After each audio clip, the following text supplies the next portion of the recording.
Eh bien, bonjour à toutes et à tous. Bonjour Thierry.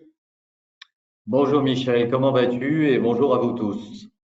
Je vais très bien. Je vois qu'il en va de même pour toi et je suis sûr que notre audience est en pleine forme en cette rentrée sur les chapeaux de roue.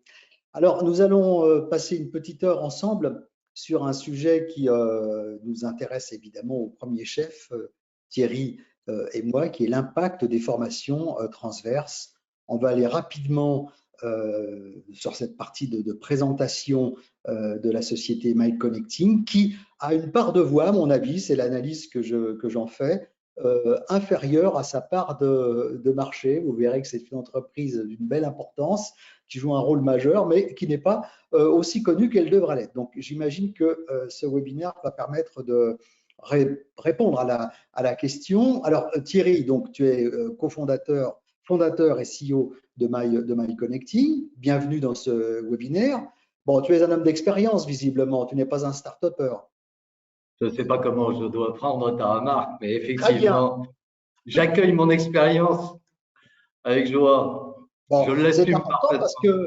que en matière de formation, on sait à quel point le facteur humain est important et ce facteur humain, il ne cesse de progresser à mesure que l'on grandit en expérience. Bon, je suis un peu non pas la puissance invitante puisque c'est MyConnecting qui administre ce webinaire, mais je vais essayer de jouer mon rôle dans cette conversation que nous avons avec Thierry autour des résultats d'une étude dont je parlerai un petit peu plus tard. Alors, euh, MyConnecting, justement, en quelques mots, Thierry. D'abord, c'est une entreprise à mission. Alors, une entreprise à mission, qu'est-ce que c'est et quel est l'avantage pour les équipes de MyConnecting et les clients de MyConnecting d'avoir comme fournisseur une entreprise à mission? Alors, tu as raison Michel, les deux sont liés, c'est-à-dire que le bénéfice pour nos collaborateurs et pour nos clients euh, est tout à fait cohérent. Alors, depuis longtemps, on a une mission qui est de changer la vie des gens et de leur entreprise par la compétence, en s'appuyant sur nos trois notions, l'empathie, l'excellence et l'engagement. Et en 2022, nous avons décidé de faire de cette mission une raison d'être en devenant entreprise à mission. Et ça veut dire que on a défini des objectifs statutaires qui sont dans nos statuts, qui nous obligent, puisque nous sommes contrôlés par un organisme tiers indépendant, sur des éléments de preuve de la mise en œuvre et de l'atteinte de ces objectifs statutaires. Et parmi ces objectifs statutaires, eh bien, il y a la mesure de l'impact. Donc, tu vois que nous avons vraiment mis la thématique qui nous réunit aujourd'hui au cœur de la culture et des fondements de l'approche Mind Connecting, et devenir entreprise à mission, ça a été un projet et c'est un projet extrêmement fédérateur qui nous a obligés à formaliser et avec des bénéfices importants pour nos clients et pour nos collaborateurs. Donc, on parle de formation transverse, d'impact des formations transverses aujourd'hui. Donc, de formation transverse, et justement, on voit que vous êtes dans des domaines de formation variés. Le transverse, c'est beaucoup de choses en fait. Bah, le transverse, en fait, bon, tel qu'on le conçoit, nous, c'est finalement tous les savoir-être et les savoir-faire qui vont finalement s'appliquer dans la plupart des secteurs d'activité, dans la plupart des métiers et des contextes professionnels. Et là aussi, c'est un lien avec notre raison d'être, puisque tu vois, on ne cesse dans tous ces domaines de faire preuve de créativité. On est intervenu très rapidement sur ChatGPT et c'est vrai qu'être capable d'accompagner le plus globalement possible les collaborateurs, les apprenants et leur entreprise dans le développement des compétences qui sont aujourd'hui indispensables, qui sont utiles, eh bien, c'est une de nos missions et nous l'assumons au quotidien à travers les langues, la bureautique, le digital, les soft skills et désormais la RSE. Alors, My Connecting en 2022, je disais, votre part de voix est sans doute inférieure à votre part de marché. Et là, les chiffres sont vraiment parlants. Ils traduisent la place de My Connecting sur le marché.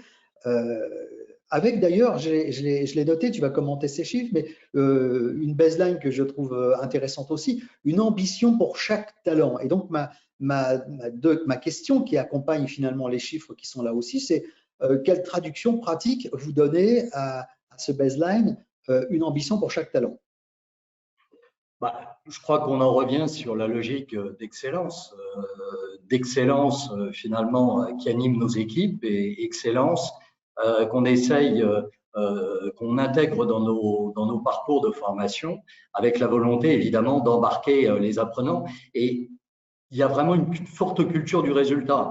Et je crois qu'un des chiffres qui est marquant dans ceux que on a sous les yeux, c'est que l'année dernière, on a formé plus de 15 000 apprenants. Et 15 000 apprenants avec un niveau de satisfaction très élevé, mais surtout avec des résultats. Et c'est ce qui nous a toujours animés, c'est d'obtenir des résultats. Donc, dans chacun de nos parcours, il y a de la personnalisation, il y a de l'accompagnement, il y a de la formation en situation de travail, donc de la pédagogie actionnelle, mais avec un alignement pédagogique qui est très orienté sur la culture du résultat. Et c'est ce qui a fait qu'on a beaucoup investi dans la mesure d'impact dont on va avoir l'occasion de parler pendant cette heure. On peut peut-être avancer, et on aura bientôt terminé sur cette partie-là, sur l'ADN de MyConnecting. Donc, qu'est-ce qui vous différencie en quelques mots de votre concurrence?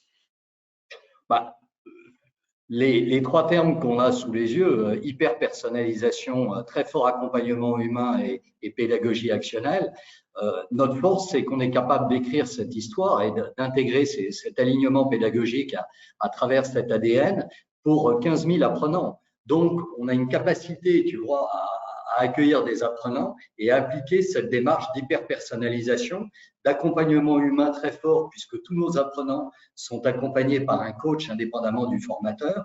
Donc, on investit des moyens très importants pour amener les apprenants à acquérir la compétence et ensuite être capable de la transférer sur leur poste de travail. Donc, tu vois que cette culture du résultat, c'est l'aboutissement de cet ADN.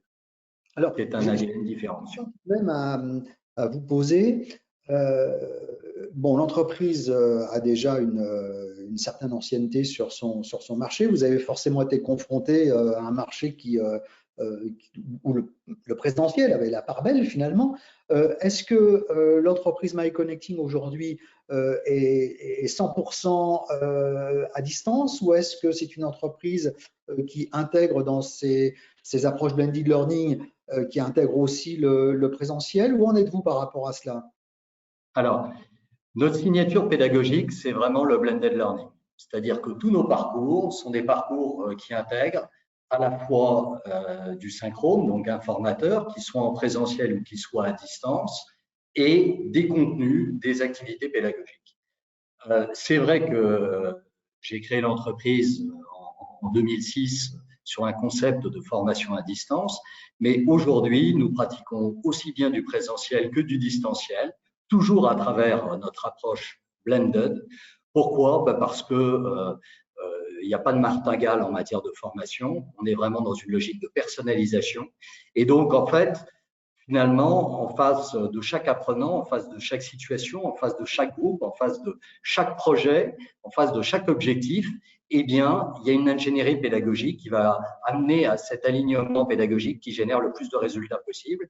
Et le fait d'être très performant en termes de pédagogie à distance, c'est-à-dire de maîtriser parfaitement bien la pédagogie distancielle et d'avoir aussi des formateurs formés et qui aiment la pédagogie distancielle, et d'avoir aussi des formateurs qui aiment et qui sont bons en présentiel, fait que nous sommes présents sur l'intégralité des modalités.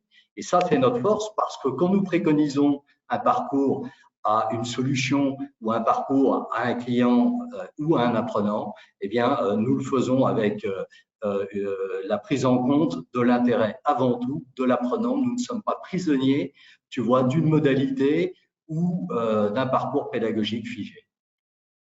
Très bien. Alors, après cette présentation, et j'espère qu'on n'a pas été trop long, on va rentrer dans le vif du sujet, c'est-à-dire finalement de la présentation de quelques résultats que nous avons choisis de commenter, d'une étude dont vous recevrez évidemment le rapport complet. Alors, le contexte, on le connaît, c'est le contexte de l'avenir du travail, de ce qui est dit sur les soft skills, les compétences transverses clés telles qu'elles sont présentées par de multiples instituts, mais je pense évidemment au World Economic Forum, qui chaque automne délivre un tableau des 10 compétences clés nécessaires dans le Future of Job, comme ils disent.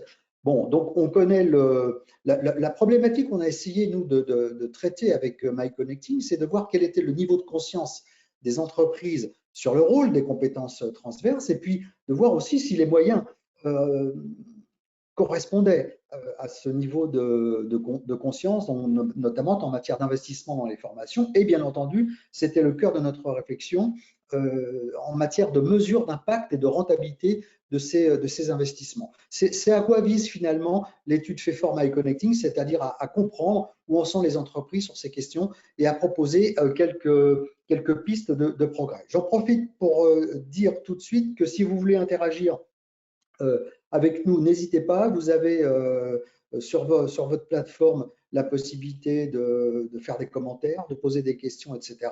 Je salue Sheila, qu'on ne voit pas, mais qui est à la manœuvre, qui administre le webinaire pour MyConnecting. Et elle sera en mesure de nous faire remonter éventuellement des questions s'il y en a. Et interaction, j'en parlais, on va vous proposer déjà un premier sondage pour se mettre en jambes, si je peux dire. Et donc, Sheila va lancer le sondage. On vous pose une simple question. Mesurez-vous la performance de vos formations transverses? Et vous avez, je pense, Sheila, une seule réponse possible. Oui, car c'est indispensable. Non, je n'ai pas le temps. Non, je ne sais pas comment faire. Non, je n'en vois pas l'utilité. Sheila clôturera le sondage quand elle estimera que nous avons suffisamment de réponses et je demanderai à Thierry de commenter les résultats de ce premier sondage. Il doit y en avoir un deuxième un petit peu plus tard et voilà, donc on ne va pas vous assommer avec des sondages pendant 1 heure. Je vois que les réponses sont en cours de collecte. Pour l'instant, il y a deux réponses qui émergent, Thierry. C'est oui, car c'est indispensable, et non, je ne sais pas comment faire. Ah, bien. C'est une bonne nouvelle que le résultat de ce sondage, Thierry. Écoute, déjà, très bonne nouvelle, et je pense que si on est tous réunis autour de cette thématique aujourd'hui, c'est qu'effectivement, on est tous convaincus de son utilité. Effectivement, ce sujet est un sujet complexe qui intéresse évidemment beaucoup d'acteurs du monde de la formation et des RH.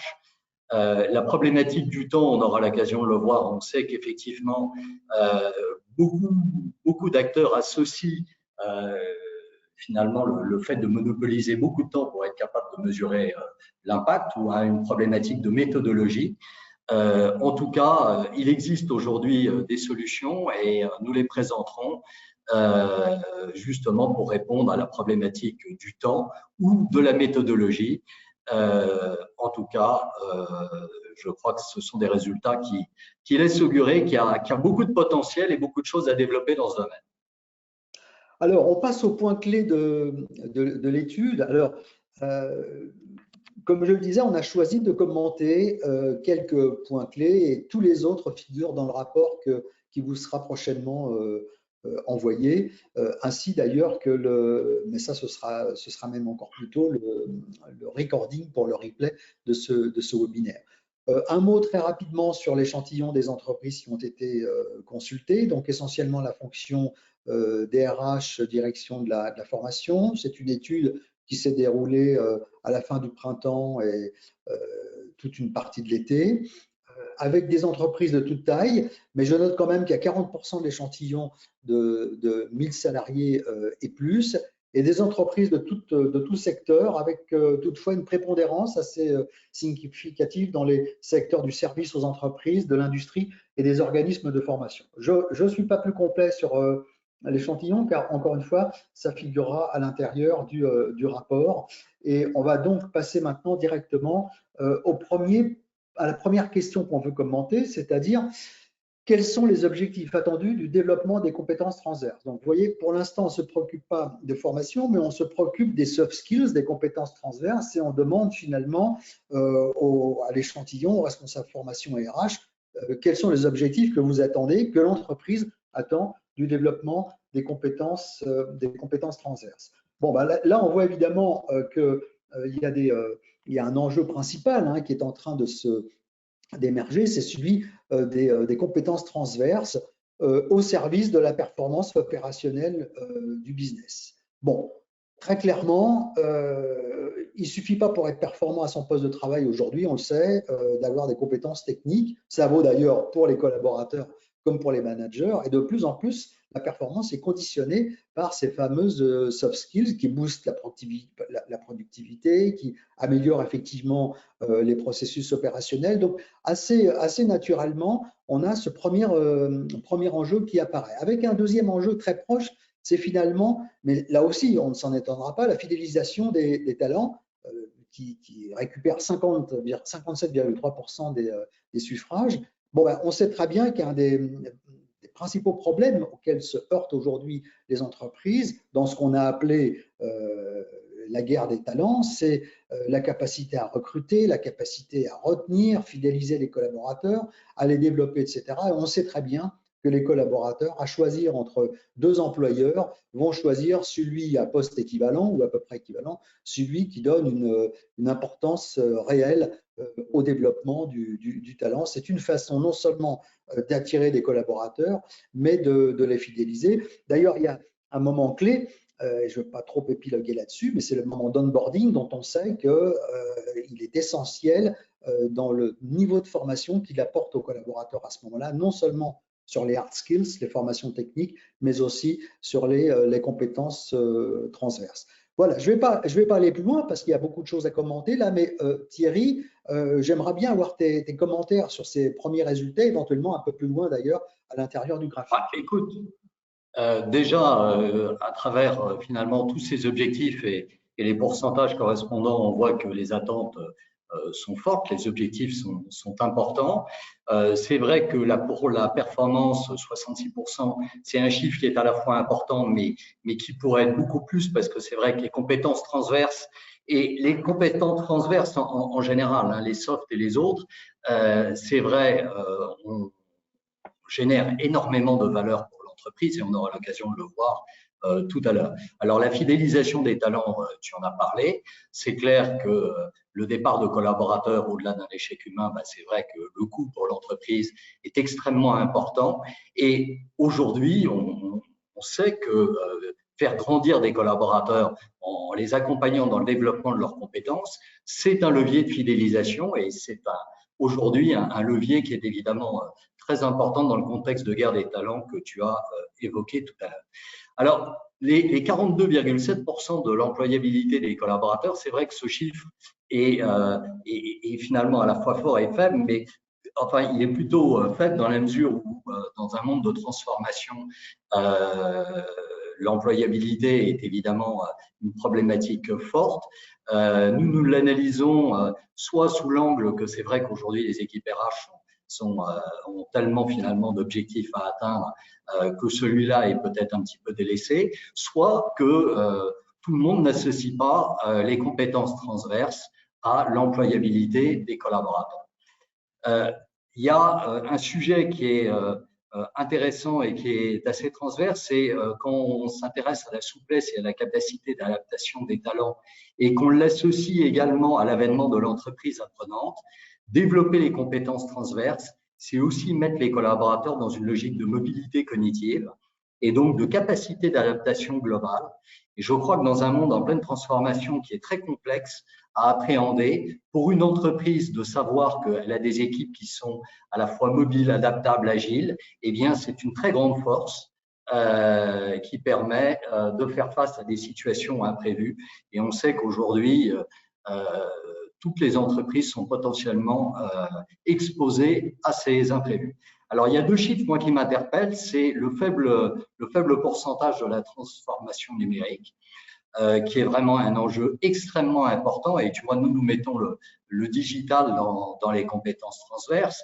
Et je peux vous dire que le bénéfice, et on aura l'occasion de le voir tout à l'heure, du développement des compétences, des compétences digitales crée énormément de valeur. Et donc, ce chiffre témoigne que ce levier est peut-être sous-estimé.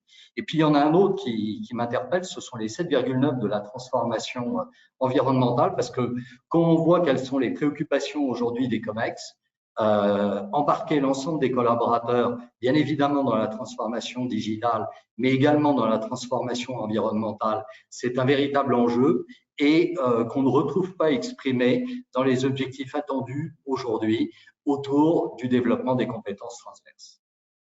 Oui, d'ailleurs, on pourrait parler aussi de la nécessité d'avoir une vision holistique de toutes ces compétences, parce que tu parlais des compétences en matière de transformation digitale, transformation numérique, mais il est vrai que la compétence digitale aujourd'hui, c'est une compétence aussi bien hard skill, je dirais, compétences métiers, parce que tous les métiers sont en train d'être, en tout cas pour partie, automatisés. Le digital n'est jamais très loin. Et c'est aussi une compétence transverse, parce que qui dit digital dit une culture, en fait, et notamment une culture de collaboration, apprendre à collaborer sur les plateformes, sur les outils digitaux qui sont mis en œuvre dans les entreprises. Donc, effectivement, parfois, la transformation digitale peut être considérée, les compétences digitales peuvent être considérées comme un point d'entrée pour faire bouger, au fond, l'ensemble du portefeuille de compétences des collaborateurs, aussi bien sur les hard skills que sur les soft skills. Et on ne s'étonnera pas d'avoir vu d'ailleurs il y a quelques années, et ça se poursuit, des programmes visant à certifier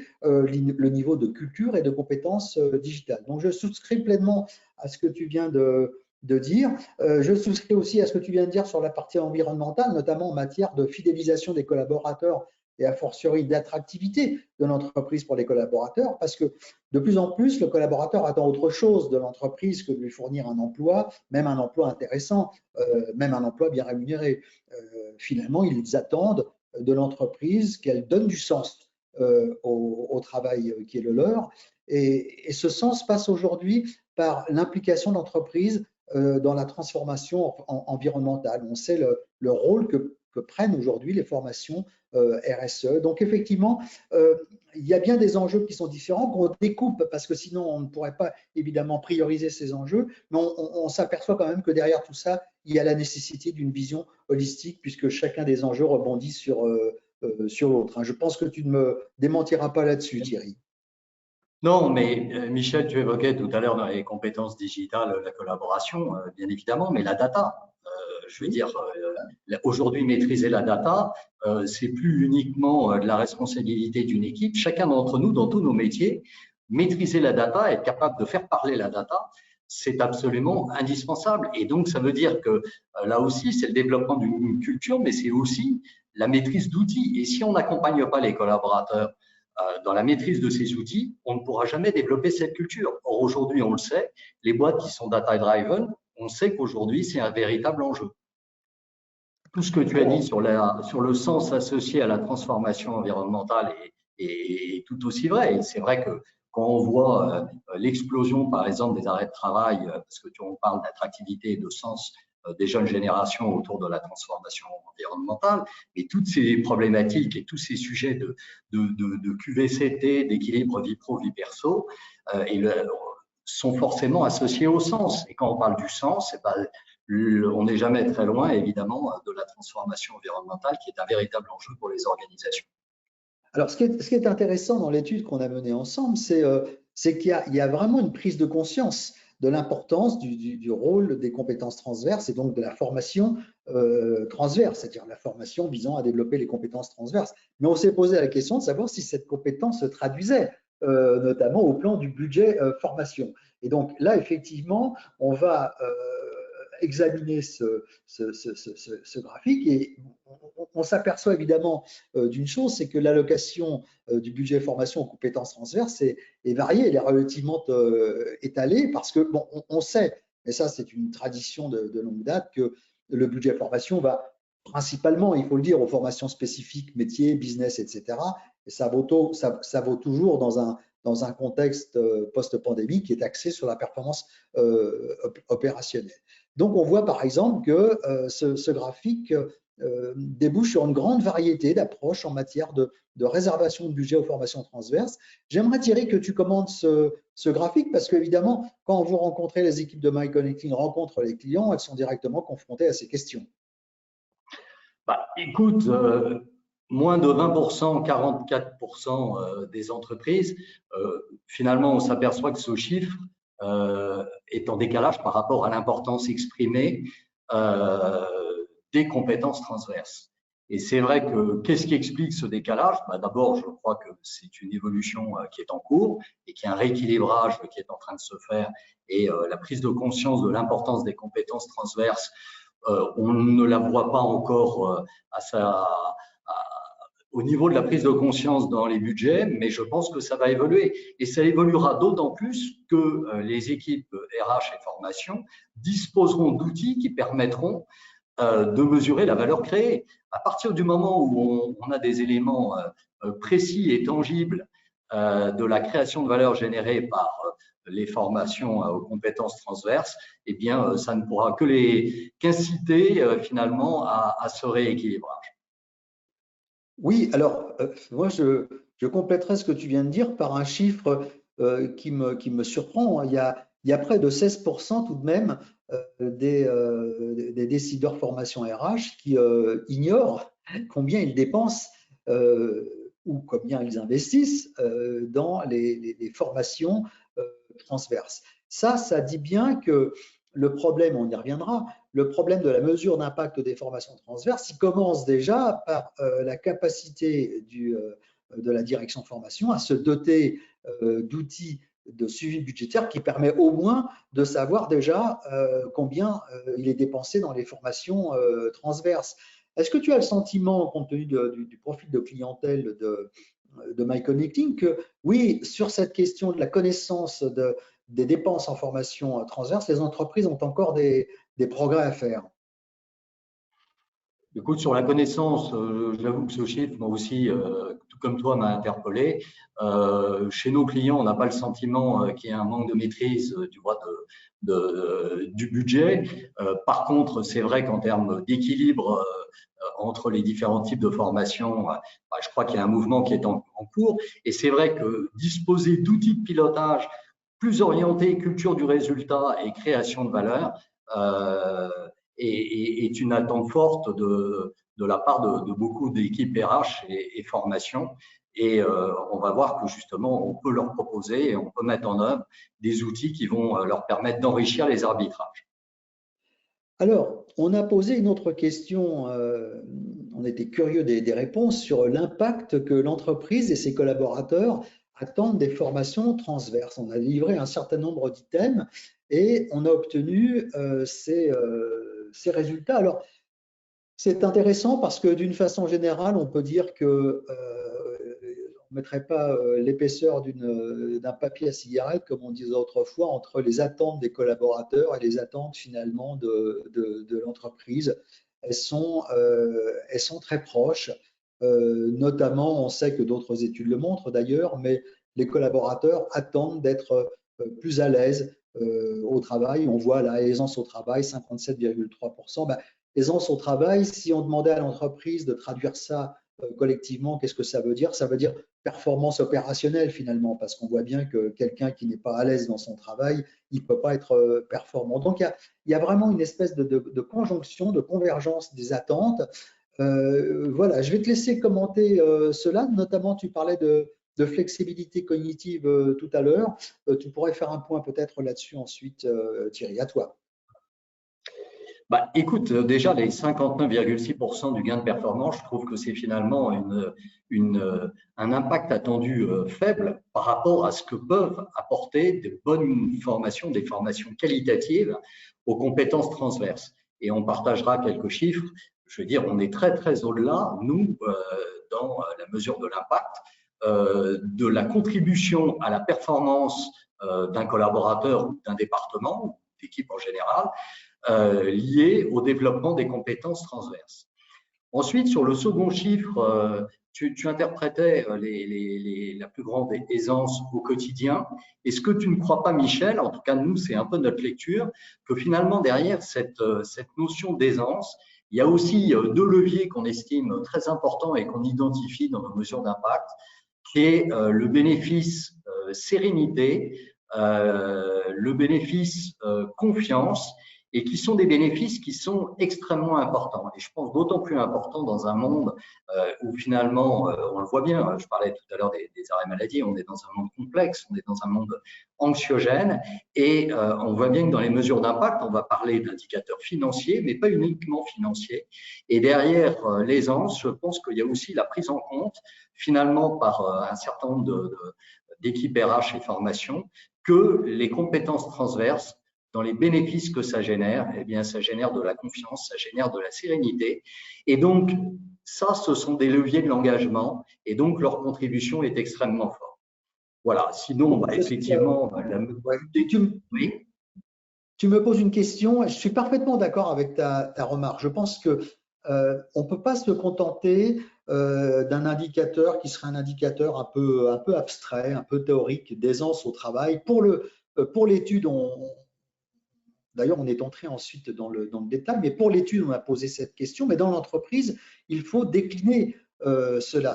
Je vois l'aisance au travail comme toi, comme un indicateur agrégeant d'autres indicateurs. Et je pense que l'indicateur de sérénité, de confiance dont tu as parlé sont tout à fait probants. Je suis curieux d'ailleurs de ce que tu vas dire ensuite, parce que je sais qu'il y a un tableau qui montre toute une série d'indicateurs qui ont été travaillés par MyConnecting justement pour construire ces indicateurs qui sont des agrégats. Alors, il y a aussi une autre idée dans l'aisance, me semble-t-il, mais peut-être est-ce que c'est lié à la confiance, parce que quand tu parles de confiance, tu parles peut-être de confiance en soi, de confiance dans les équipes au sein desquelles on travaille, etc.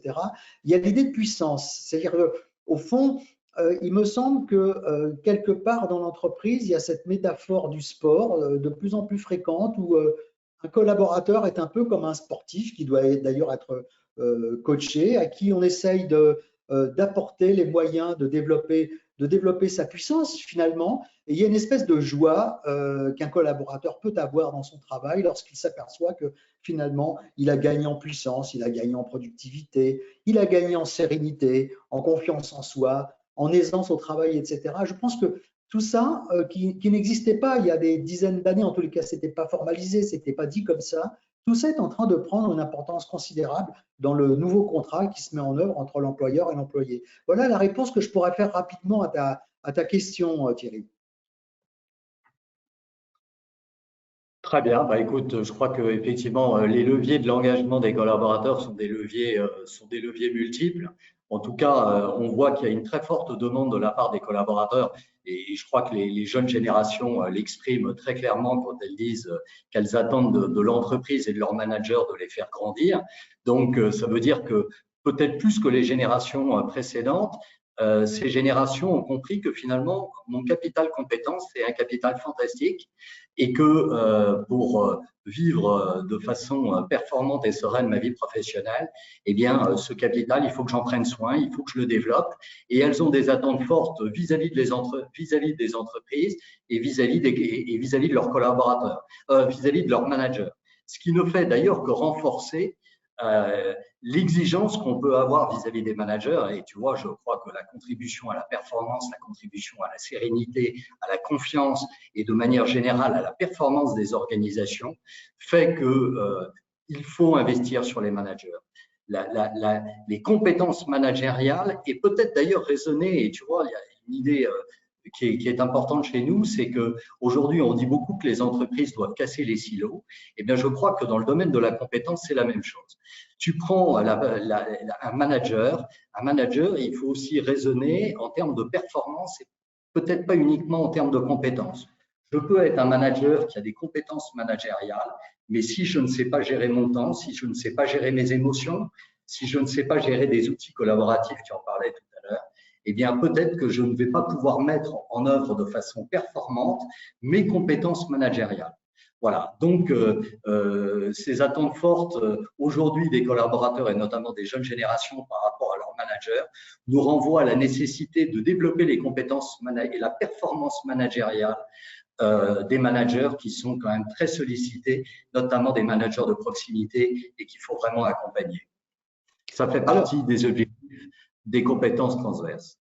Alors justement, Thierry, on parlait des indicateurs. Donc, j'aimerais qu'on jette un coup d'œil sur quelques indicateurs de mesure d'impact qui ont été développés par les équipes de My Connecting et qui permettent finalement aux directions de formation justement de mesurer l'impact des compétences transverses. Je te laisse nous présenter ça. Il y avait le slide d'avant dans lequel juste je voulais souligner la dimension outil de pilotage. Quelles sont les raisons utiles d'évaluer l'impact des formations transverses? Alors évidemment, mesurer la valeur créée. Et là, c'est évidemment notre aspiration à tous, puisque finalement, quand une entreprise investit dans les compétences d'un collaborateur, d'une équipe, eh bien, c'est avec la volonté de développer la compétence, de la transférer sur le poste de travail et de créer de la valeur. Et donc, mesurer cette création de valeur, c'est évidemment l'objectif numéro un. Aussi, de suivre la qualité, je préfère le terme performance, de la formation. Mais tu vois, les 39% de disposer d'un outil de pilotage est, à mon avis, un levier qui va prendre une importance croissante dans les années à venir. Pourquoi? Eh ben, parce que les besoins en formation et le besoin de développer les compétences transverses va être de plus en plus important. On sait qu'on est sur des besoins qui sont massifs. Et d'ailleurs, on abordera tout à l'heure les attentes fortes des directions générales quant aux outils qui permettent de mesurer la valeur créée et l'atteinte des objectifs. Eh bien, les 39% aujourd'hui qui insistent sur la notion d'outils de pilotage, je pense que ce chiffre va progresser dans les années à venir parce que plus les budgets sont importants, plus être capable de disposer d'un outil de pilotage qui va permettre finalement d'avoir une bonne adéquation entre la stratégie de l'entreprise, la GEPP, le workforce planning et toutes ces démarches qui permettent finalement de faire le lien entre le développement des compétences et la stratégie. Quelles sont les compétences dont j'ai besoin pour mettre en œuvre la stratégie et la réussir? Merci pour ce commentaire, Thierry. Le slide m'avait échappé, plus exactement, il était passé tout à la fin de ma série. Je ne sais pas ce qui s'est passé, j'ai fait une erreur de manipulation. Heureusement, tu as remis un peu d'ordre dans tout ça, mais ça ne va pas m'empêcher de te poser des questions maintenant sur les indicateurs qui ont été développés par My Connecting en matière de mesure d'impact de la formation. Donc ça, c'est un joli tableau. J'aimerais en savoir plus. Bah, écoute, d'abord, c'est une sélection de quelques indicateurs. Évidemment, nous, pour nos mesures d'impact, et c'est vrai que les équipes pédagogiques de My Connecting, avec innovation, pragmatisme et bon sens, on a développé des outils, et ces outils permettent à nos clients de mesurer l'impact des formations que nous déployons. Et ce qui est intéressant, c'est que c'est possible de le faire sans consommer de ressources. Je pense qu'on abordera tout à l'heure la problématique méthodologique et la problématique de temps. Eh bien, ces mesures d'impact, nous sommes en mesure, c'est un investissement que nous faisons, mais c'est un investissement que nous faisons parce que nous pensons que c'est nécessaire de montrer à nos clients la création de valeur générée par nos mesures d'impact. Donc là, vous avez sous les yeux pour chacune des gammes, les langues, la digitale, la bureautique et les soft skills, et bientôt pour la RSE, on sera en mesure de vous en présenter quelques indicateurs. Alors évidemment, pour chaque gamme et pour chaque projet, on va sélectionner des indicateurs qui sont plus ou moins pertinents. En tout cas, évidemment, la performance, elle est toujours là. La sérénité, vous pouvez constater que dans les trois gammes, on a des chiffres en termes de gain de sérénité qui sont extrêmement importants. Peut-être un focus sur un indicateur qu'on a mis, parce que c'est vrai qu'il nous a interpellés sur les soft skills, où 76% des apprenants nous disent qu'ils sont prêts à devenir mentors de la compétence qu'ils ont acquise. Alors, ce chiffre, il faut l'affiner parce que la majorité d'entre eux disent qu'ils ont évidemment besoin d'être formés pour devenir les mentors de cette compétence. Mais je crois qu'aujourd'hui, quand on s'intéresse au thème de l'entreprise apprenante et qu'on voit que les enjeux de développement des compétences sont absolument colossaux, il faut réfléchir à un input externe, mais aussi à créer une dynamique interne. Et la dynamique de mentorat, elle est importante. Et vous voyez que ces 76,5%, je trouve, sont une excellente nouvelle qu'on est ravi de pouvoir matérialiser pour nos clients qui font appel à nous sur des formations soft skills. Voilà. Sinon, eh ben, on vous a mis les gains de productivité. Vous voyez en moyenne 3,9 sur les langues, 3,7 sur la bureautique et 5,2 sur les softs. Donc, vous pouvez constater que les gains de productivité sont très importants.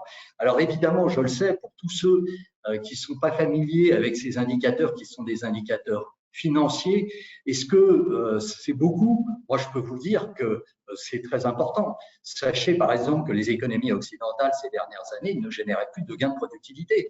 Et d'ailleurs, quand on voit que le marché de l'emploi est plus dynamique que la croissance, ça veut dire que pour des raisons diverses, nous sommes dans des économies qui détruisent de la productivité.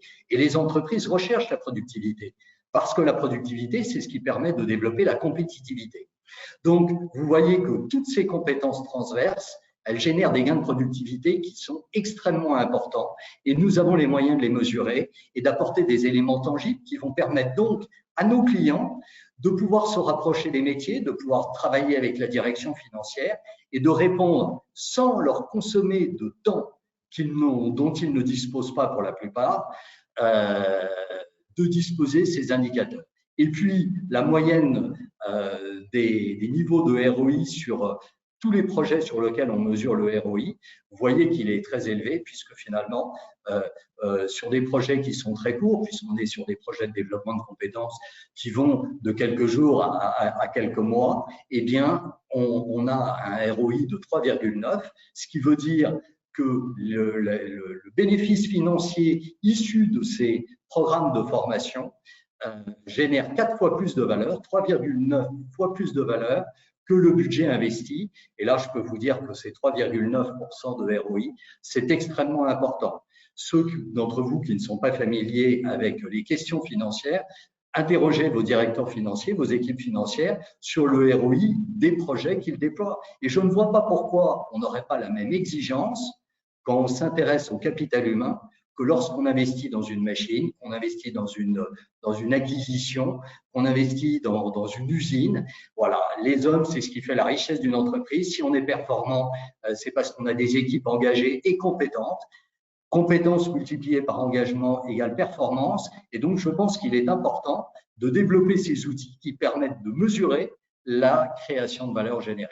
Donc, on pourrait passer beaucoup de temps et évidemment, on le fait avec nos clients et c'est aussi un moyen d'échange qui enrichit énormément nos relations et c'est formidable de pouvoir échanger avec nos clients qui nous accordent leur confiance sur les résultats obtenus à travers ces différents indicateurs dont vous avez ici une sélection. On sent la passion qui t'anime et qui reflète la passion des équipes MyConnecting pour ces questions d'indicateurs. Moi, ce qui m'a frappé quand j'ai fait un deep dive…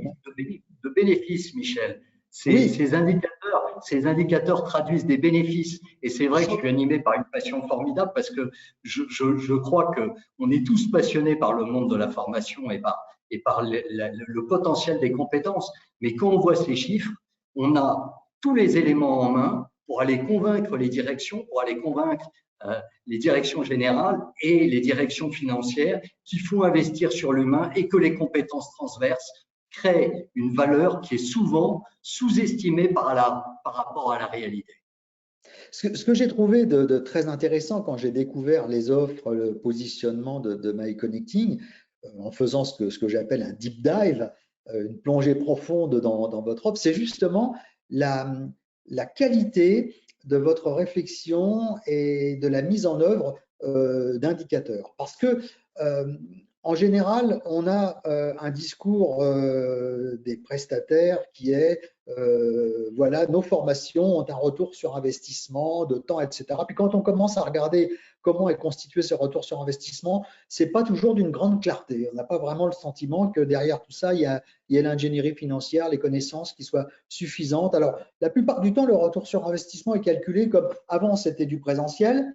Maintenant, c'est du distanciel. Voilà, avant le présentiel coûtait tant, le distanciel coûte tant, bah, vous regardez, j'ai fait telle économie. Mais ce n'est pas ça, le retour sur investissement. Le retour sur investissement, c'est la valeur que la formation a créée dans les business, en aidant les business à travailler mieux, plus rapidement, en étant plus productifs, etc. Et donc, il y a finalement un discours qui est un peu je dirais, une réflexion un peu en jachère, peut-être parce que c'est un peu complexe à mettre en œuvre. Ce que je trouve de particulièrement intéressant chez MyConnecting, c'est finalement la capacité que vous avez à aider l'entreprise, la direction de formation, à créer un tableau de bord d'indicateurs, donc dans lesquels elles vont puiser et qui sont des indicateurs très concrets, qui sont des indicateurs finalement de base. Tout à l'heure, je parlais d'agrégats comme l'aisance au travail.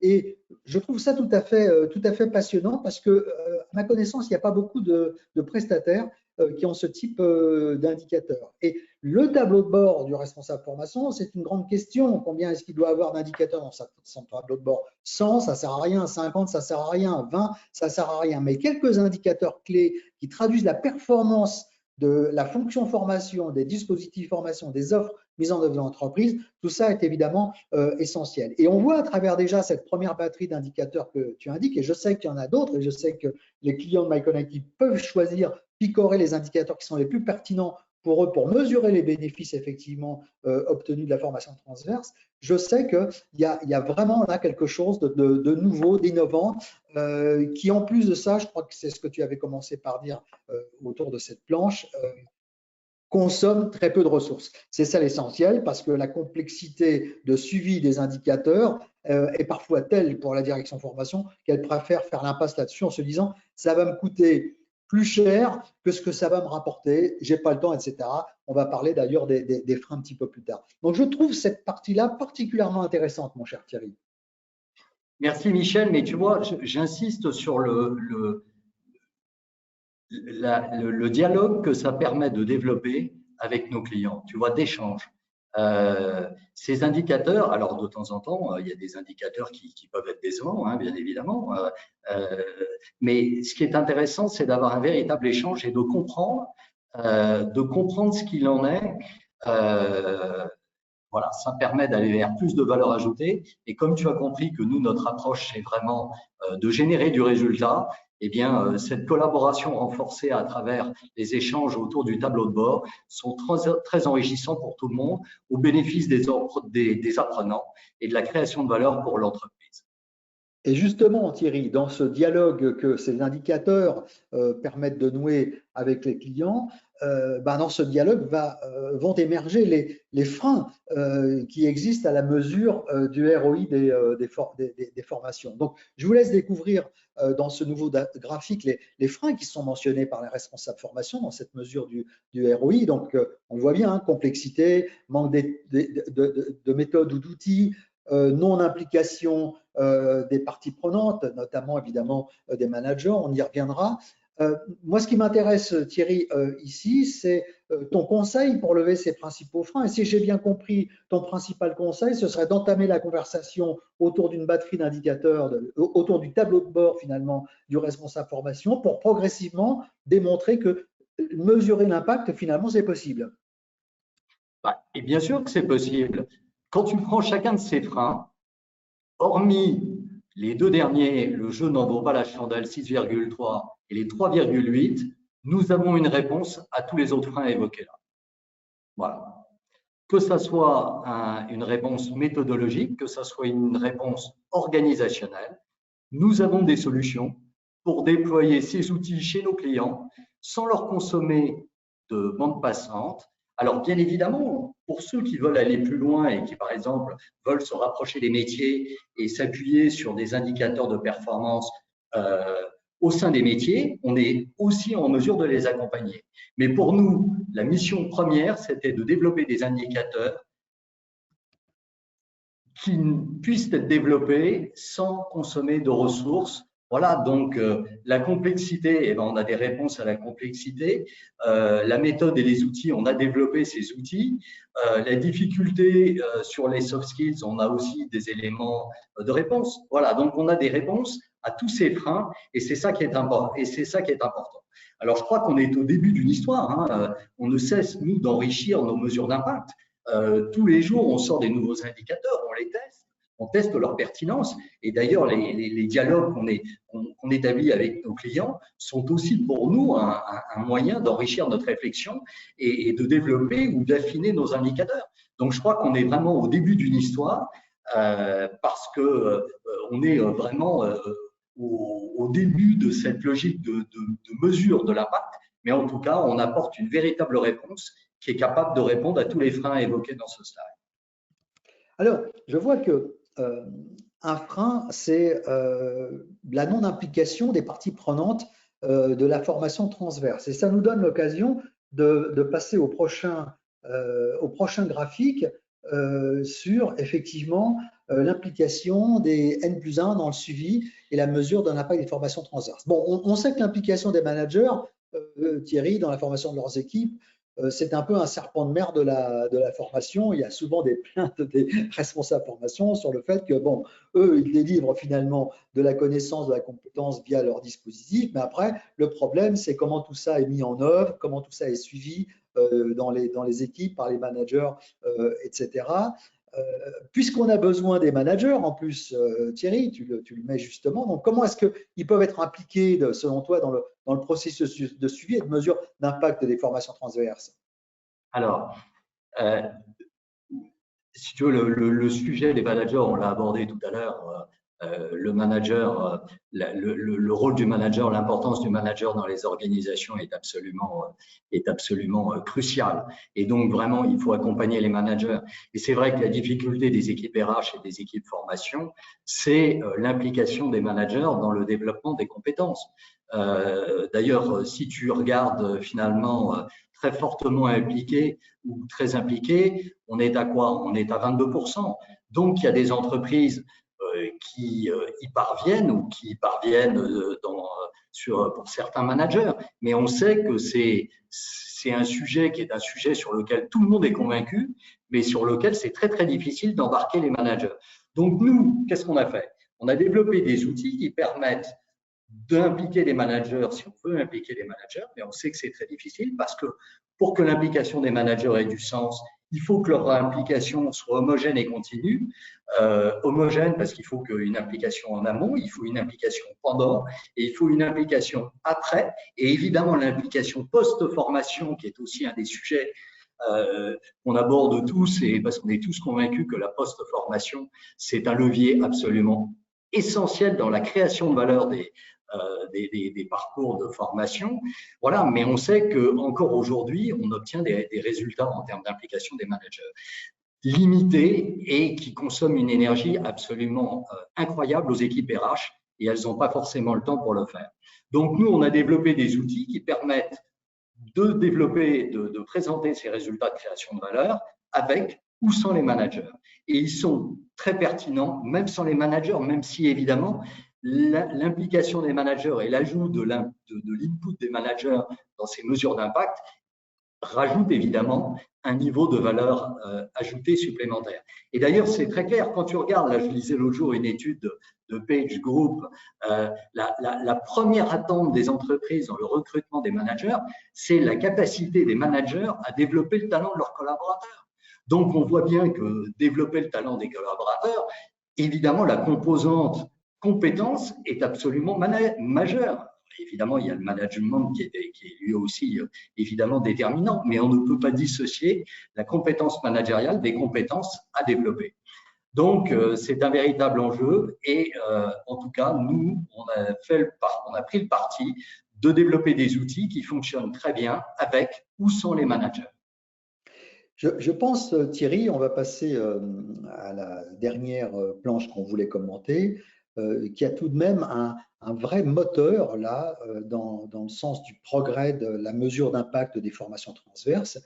Bon, évidemment, il est naturel que les directions formation RH soient demandeuses en matière de mesure d'impact de ces formations, mais je vois la part importante quand même de la demande qui émane notamment de la direction générale. Ça, c'est tout à fait frappant et finalement, ça converge avec avec des propos que tu as tenus précédemment, à savoir la prise de conscience. Je me souviens, tu en as parlé sur la transition environnementale. La prise de conscience des directions générales est très, très réelle, très claire. Elle a parfois des difficultés à ruisseler dans le reste de l'entreprise, pour utiliser une expression bien connue, mais elle existe et on peut imaginer que c'est à terme un moteur important pour faire des progrès dans cette mesure d'impact. Oui, écoute, je partage tout à fait ton sentiment. Je pense que plus ça va aller, plus les directions générales vont savoir devant les besoins massifs. Et c'est vrai que les directions générales, beaucoup d'entre elles ont pris conscience de l'importance du développement des compétences à travers des thématiques comme les problématiques d'attractivité, les problématiques de fidélisation. Et finalement, ils ont pris conscience, beaucoup d'entre elles ont pris conscience de l'importance du développement des compétences. Les besoins sont absolument massifs et donc les directions générales, de plus en plus, demanderont quels sont les résultats obtenus. Plus les budgets seront importants, plus les directions générales voudront savoir quels sont les résultats obtenus grâce aux investissements réalisés. Donc ça, je pense que là aussi, on est au début d'une tendance et je suis sûr que cette étude qu'on fera régulièrement traduira dans ses futures versions un développement des demandes des directions générales. Je voudrais revenir sur, d'ailleurs, faire le lien entre les directions générales et le slide précédent et l'implication des managers. Moi, je crois que si on faisait du développement des compétences, beaucoup d'entreprises disent aux managers, le développement des compétences des collaborateurs, c'est important. Mais est-ce que beaucoup d'entreprises ont intégré un KPI pour évaluer la performance des managers, un indicateur de performance lié au développement des compétences, dans l'évaluation de leurs managers? Non. Et tu vois, je discutais avec le responsable, le directeur de la formation d'un grand groupe de conseil. Alors, évidemment, c'est lié à son métier, mais j'ai été frappé et il m'a dit, chez nous, tous les managers sont évalués sur la capacité à faire grandir et à développer les compétences des collaborateurs. Donc, cette implication, je fais le lien entre l'intérêt que les directions générales portent sur le sujet des compétences et le fait que peut-être que dans les années à venir, on va avoir de plus en plus de managers à qui on va mettre un indicateur de performance. Et c'est clair que quand on dit à quelqu'un c'est important, mais qu'il n'y a pas l'indicateur de performance qui permet d'évaluer sa performance sur cet indicateur, eh ben, le message n'est pas le même. Donc, je pense que là aussi, avec l'évolution des demandes des directions générales, eh bien, on ira vers des indicateurs de performance pour les managers qui intégreront la compétence. Eh bien, on peut peut-être demander en cette fin de webinaire à Sheila de lancer un nouveau et dernier sondage sur la question posée. Pensez-vous que la mesure d'impact va se développer? Oui, c'est un impératif. Oui, c'est désormais possible. Non, c'est trop complexe. Non, ce n'est pas un réel besoin. Mon cher Thierry, on va voir un petit peu si ton discours a convaincu. Moi, ça m'a pas donné. Tu me mets la pression, Michel. Je les connais, vos indicateurs. Mais je pense que je serai responsable formation, j'aimerais en savoir plus, ça c'est clair. Eh ben, écoute, tous ceux qui souhaitent en savoir plus, les consultants MyConnecting, les équipes pédagogiques et moi-même sommes évidemment, nous serons ravis d'en discuter avec elles et tu as compris que c'est un sujet qui nous passionne et qu'on a envie de partager avec nos clients et avec toute entreprise qui s'intéresse à ce sujet. Alors, on a 41% de l'échantillon qui a voté. Il y a deux réponses. Hein. Oui, c'est un impératif et non, c'est trop complexe. Ben, moi, j'aime bien composer ces deux réponses parce que si c'est un impératif, il faut y aller. Et si c'est trop complexe, ben, il faut montrer, apporter les outils, l'approche, la méthode qui permet de tenir cela, à savoir que c'est un impératif et qu'il faut y aller. Ben, écoute, je crois que effectivement, ces chiffres témoignent du fait que la conscience de la nécessité, elle est là. C'est désormais possible. Ben, écoute, je serais ravi de rencontrer nos interlocuteurs pour leur montrer que c'est effectivement réellement possible.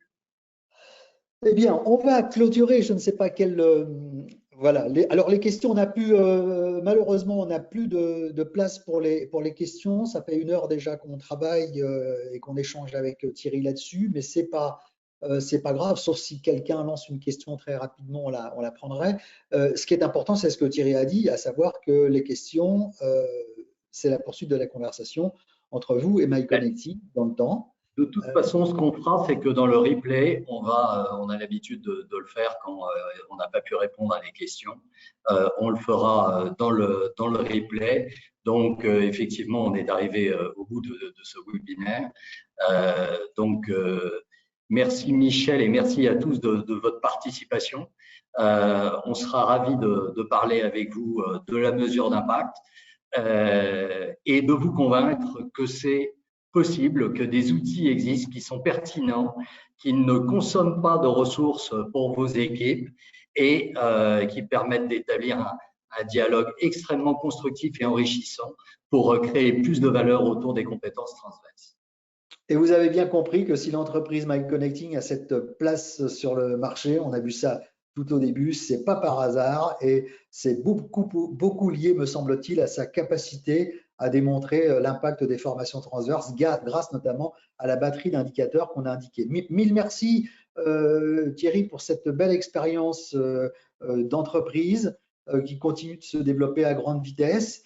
On vous souhaite bon vent. Je souhaite aussi, je remercie vivement l'audience présente comme d'habitude. Et puis, vous aurez 1000 occasions sans doute de poursuivre cette conversation avec Thierry.